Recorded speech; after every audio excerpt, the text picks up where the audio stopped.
व्हॅलिडिटीच्या संदर्भामध्ये जी तपासणीसाठी आपण यंत्रणा केलेली आहे, तो पोलीस जातो, तो घरात पाहतो. आपण वारंवार या सभागृहामध्ये सांगितलं की ब्लड रिलेशन मध्ये जर सर्टिफिकेट मिळालेलं असेल, बापाला मिळालं तर मुलाला मिळालंच पाहिजे.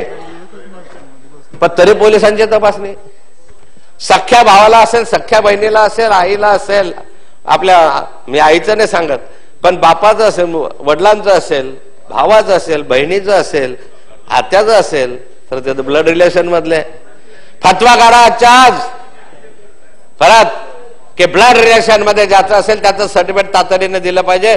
जो अधिकारी अशा देण्यास टाळाटाळ करेल त्याच्यावर फौजदारी कार्यवाही करा. तुम्हाला कुणी अधिकार दिला त्याचा मानसिक छळ करायचा? तुम्हाला कोणी अधिकार दिलाय त्याच्या वंचित ठेवायचा, त्याच्या अधिकारापासून, त्याच्या हक्कापासून वंचित ठेवायला? फतवा काढा. अध्यक्ष महोदय त्याला सस्पेंड करा असा एखादा अधिकारी करत असेल. काय छळवणूक आहे, काय पिळवणूक आहे खाली. तुम्ही राज्यामध्ये सुखी आहात या ठिकाणी, पण खालचा नागरिक दुखी आहे. नाही मिळाला, वारंवार पैसा जातो, हेलपाटे घ्यावे लागतात, येतो वारंवार जाऊन त्याला जर मिळत नसेल. अध्यक्ष हे काय राज्य आहे हो? हे काय गोरगरिबांचं राज्य आहे का? ओबीसीचं आहे, SC STचं आहे, हे उच्चभ्रू लोकांचं आहे, हे पैशावाल्यांचं आहे, हे भांडवलदारांचं राज्य आहे.